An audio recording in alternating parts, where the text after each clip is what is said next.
Hello दोस्तों, मेरा नाम नीलम है। मैं 18 साल की हो चुकी हूँ और 2 साल से इस घर में काम कर रही हूँ। इस घर में मालकिन और उनका बेटा शेखर रहता है, पर अभी 8 महीने पहले ही मालकिन की मौत हो गई है। मुझे इस घर में मालकिन की सेवा के लिए ही लगाया गया था। उनकी मौत के बाद मुझे लगा था कि उनका बेटा मुझे काम से निकाल देगा, पर ऐसा नहीं हुआ। शेखर ने मुझसे कहा कि तुम अभी भी यहाँ काम कर सकती हो। मुझे यह सुनकर बहुत खुशी हुई, क्योंकि मैं दिल ही दिल उसे पसंद करती हूँ। हालांकि शेखर के दिल की बात मुझे समझ नहीं आती। मैंने उसे कई बार मुझे चुपके से निहारते हुए देखा है, पर उसके दिल में मेरे लिए क्या फीलिंग है, यह मुझे नहीं पता। हाँ, मैं जानना जरूर चाहती हूँ। मैं दिन भर उसी के घर में रहती थी।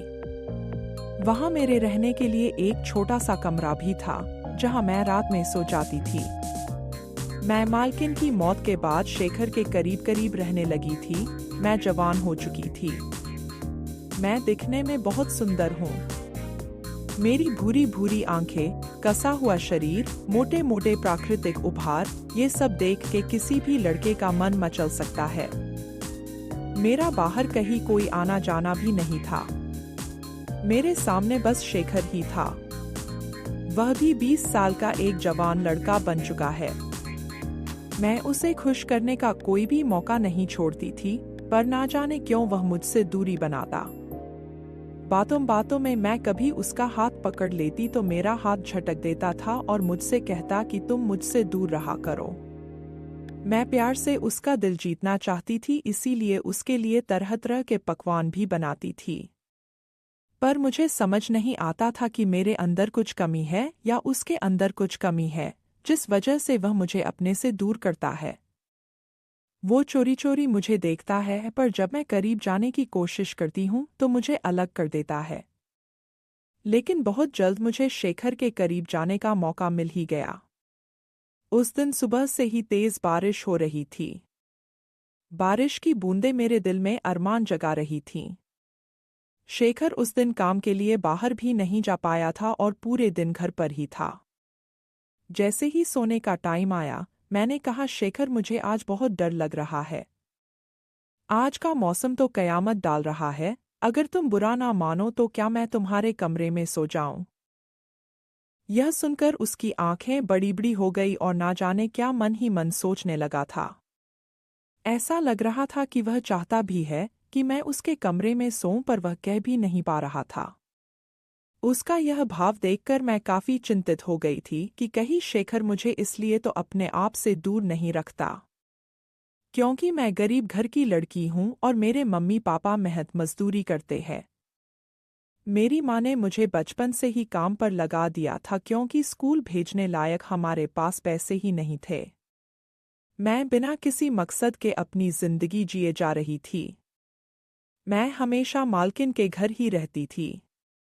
कभी कभी अपने घर वालों से मिलने तो चली जाती थी, पर मैं बहुत अकेली थी। मुझे ऐसा कोई चाहिए था जो मुझसे प्यार करे। शायद मेरी उम्र की वजह से ही ऐसा था कि मुझे अपनी जिंदगी में एक लड़का चाहिए था, और मेरे सबसे करीब शेखर ही था। अंजाम की परवाह किए बिना ही मैंने उससे कह दिया था कि मैं आपके कमरे में सोना चाहती हूँ।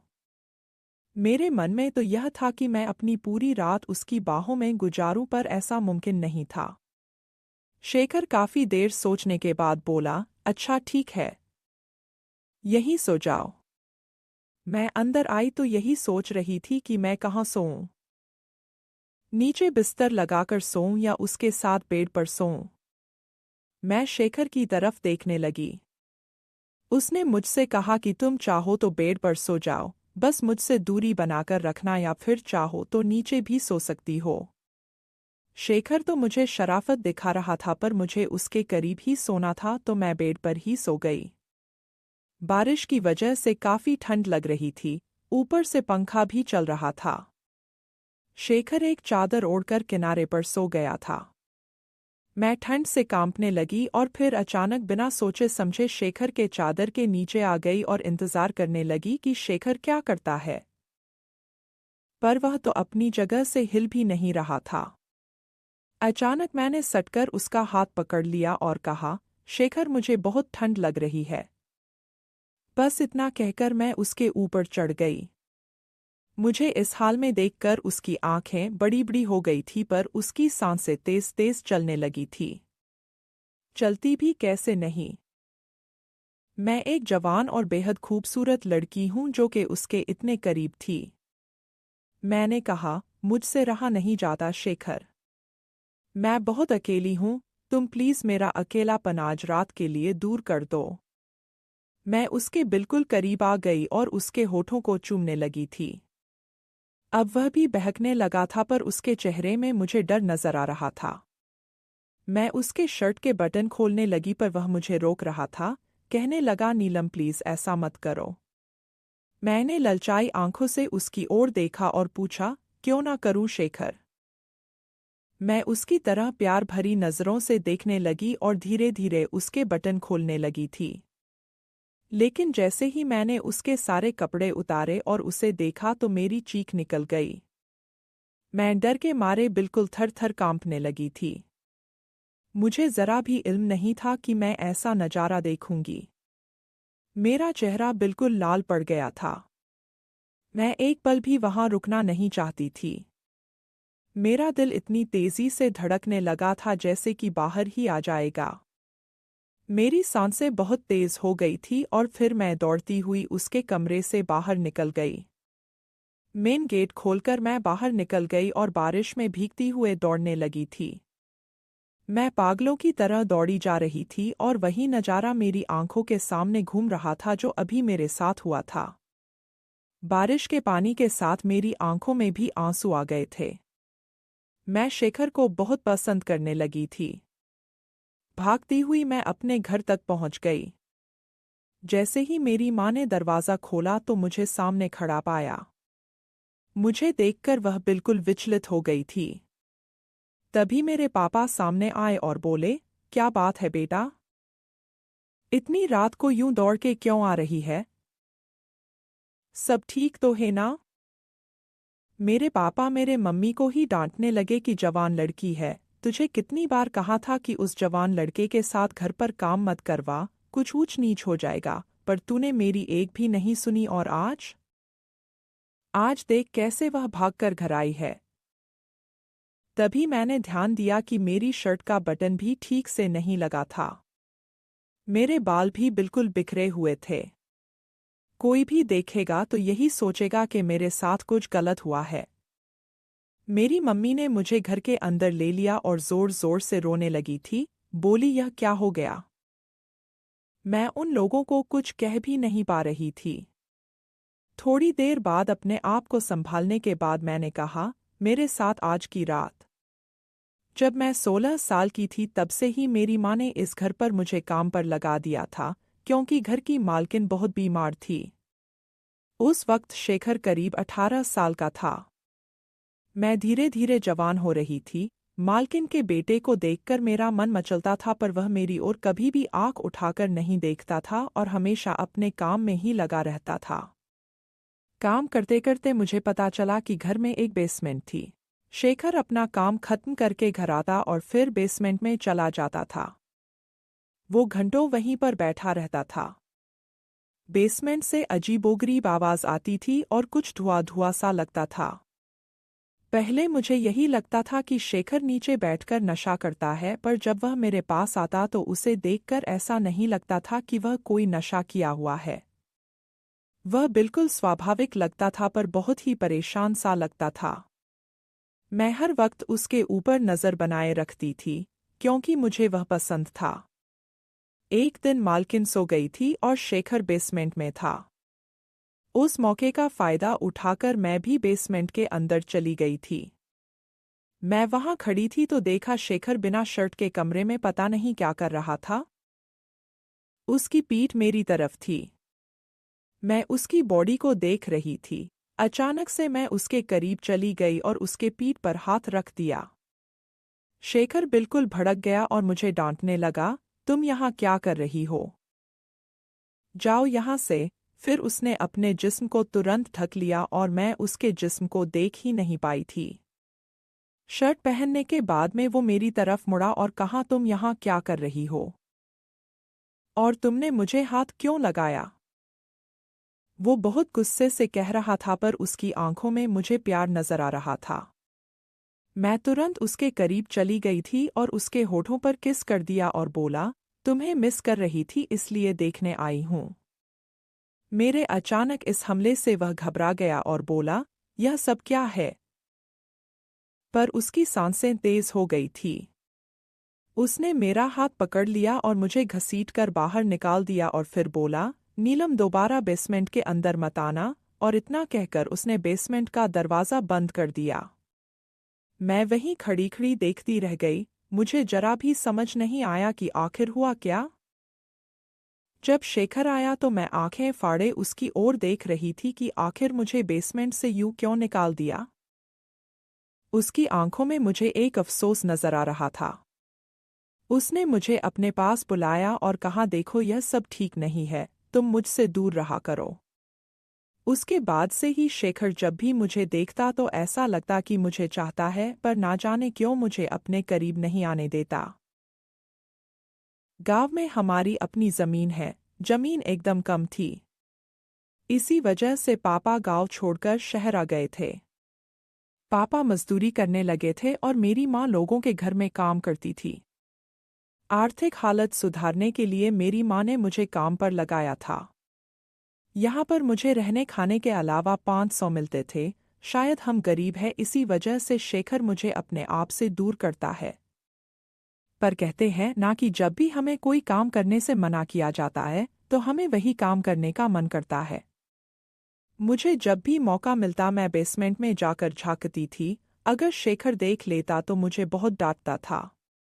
एक दिन मैंने हिम्मत करके पूछ लिया कि तुम वहां पर करते क्या हो? उसने मेरे सवाल का कोई जवाब नहीं दिया। अब वो बेसमेंट का दरवाज़ा भी बंद कर लेता था, लेकिन आज मैंने जो कुछ भी देख लिया था उससे मेरा दिल दहल उठा था। मैं शेखर के एकदम नज़दीक थी और उसकी शर्ट उतारते ही मुझे जो कुछ भी नजर आया था उसे देख मैं डर से कांपने लगी थी। क्या यही वजह थी कि वह बेसमेंट में वक्त गुजारता था और बस सोने के लिए ही ऊपर आता था? आखिर यह सारा मांजरा क्या है? मेरी मम्मी पापा रोना धोना कर रहे थे। अपने आप को संभालते हुए मैंने कहा, माँ शेखर ने कुछ भी गलत नहीं किया, मुझे आप लोगों की याद आ रही थी। पूरे दिन से इतनी कयामत वाली बारिश हो रही थी कि मैंने बुरा सपना देखा और सपना टूटते ही मैं दौड़ती हुई आप लोगों के पास आ गई। शेखर अच्छा लड़का है, वह कभी भी मेरी तरफ गंदी निगाह से नहीं देखता है। मेरी बातें सुनकर मेरे घर वालों ने राहत की सांस ली, पर मैंने उन्हें सच नहीं बताया था। मुझे सच बताने की हिम्मत नहीं थी, जिस वजह से अगले दिन उन्होंने फिर से मुझे काम पर भेज दिया।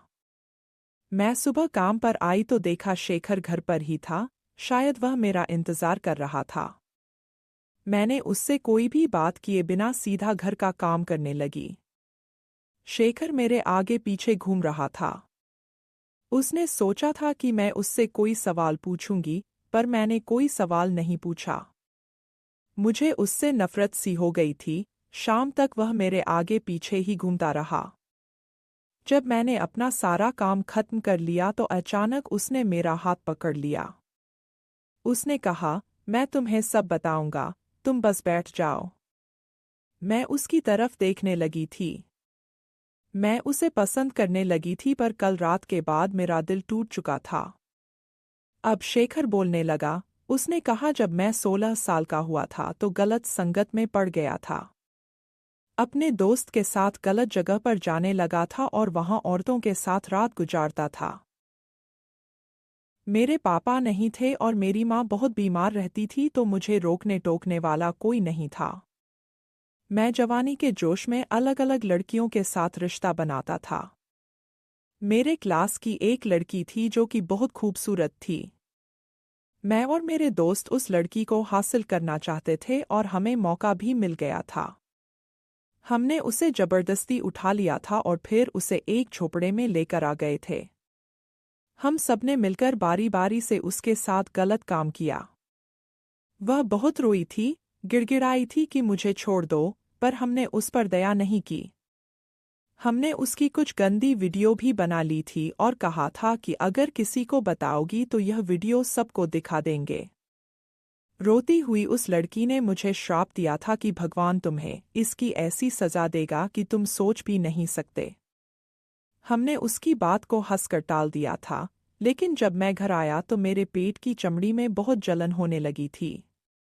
मैंने कपड़ा भिगाकर अपने पेट पर रख दिया था, ना जाने चमड़ी इतनी क्यों जल रही थी। मैं उस जलन से तड़प रहा था और कुछ घंटे के अंदर मेरे पेट में बड़े अजीब से दाने निकल आए थे। मैं डॉक्टर के पास गया पर दाने बहुत बड़े हो गए थे। डॉक्टर ने उसकी दवाई तो दी थी पर वह ठीक होने का नाम नहीं ले रही थी। दाने फूलते चले गए और मेरा पेट ऐसा गंदा हो गया। अब मैं किसी लड़की के करीब जाने के लायक भी नहीं रहा। मेरी हालत इतनी खराब हो गई थी कि कोई लड़की देखती तो डर जाती और उसका दर्द मुझे अलग होता था। जब तुम यहाँ काम करने आई तो मैं भी तुम्हें मन ही मन चाहने लगा था, पर मैं जानता था कि कभी ना कभी तुम मेरी शर्ट उतारोगी तो वह दाने तुम्हें दिख जाएंगे। बाकी लड़कियों की तरह तुम भी डर जाओगी और कल रात वही हुआ। मैं इसके टोटके कर रहा हूँ कि यह ठीक हो जाए, क्योंकि डॉक्टर इसका इलाज नहीं कर पाए और इसी वजह से मैं बेसमेंट में जाता था। मैं एक तांत्रिक से इसका इलाज करवा रहा हूँ और अभी थोड़े थोड़े ठीक भी होने लगे हैं। तांत्रिक बाबा ने कहा है कि अभी इन्हें ठीक होने में 6 महीने और लग जाएंगे। उसकी ये सारी बातें सुनकर मैं बिल्कुल हैरान रह गई थी। मैं शेखर को अच्छा लड़का समझती थी पर उसने अपनी जिंदगी में इतने गलत काम किए हैं। शेखर ने कहा मैं आज भी उस लड़की की तलाश भी कर रहा हूँ जिसने मुझे श्राप दिया था। मैं उसके पैरों पर गिरकर माफ़ी मांगना चाहता हूँ। मुझे पता है कि वो मुझे कभी माफ़ नहीं करेगी पर कम से कम मेरे दिल का बोझ तो हल्का होगा। मैंने उसको बहुत खोजा पर शायद वह लड़की शहर छोड़कर चली गई है। करीब 6 महीने के बाद धीरे धीरे शेखर इस इलाज से पूरी तरीके से ठीक हो गया। मैंने भी इसमें शेखर की बहुत मदद की थी और उसके बाद शेखर ने मेरा हाथ थाम लिया। वो बोला, मैंने अपनी जिंदगी में जो भी गलतियां किया है मैं उसे सुधारना चाहता हूँ। मैं तुमसे शादी करना चाहता हूँ ताकि तुम्हारी जिंदगी भी संवर जाए और मैं भी तुम्हारे साथ खुशी खुशी जिंदगी बिता सकूं। उसने मेरे माँ बाप से मेरा रिश्ता मांग लिया था और वह भी खुशी खुशी मेरा हाथ उसके हाथ में देने के लिए तैयार हो गए थे। शेखर पूरी तरीके से ठीक हो चुका था और वह अपना सबक सीख चुका था कि लड़कियों की इज्जत करनी चाहिए, उनके साथ जबरदस्ती नहीं करनी चाहिए। हम एक सभ्य समाज में रहते हैं और हमें मिलजुल कर रहना चाहिए। हमारी शादी के बाद हम दोनों ने मिलकर उस लड़की को खोजा और उससे मिलकर हमने माफ़ी मांगी। उससे माफ़ी मांगने के बाद शेखर का दिल थोड़ा हल्का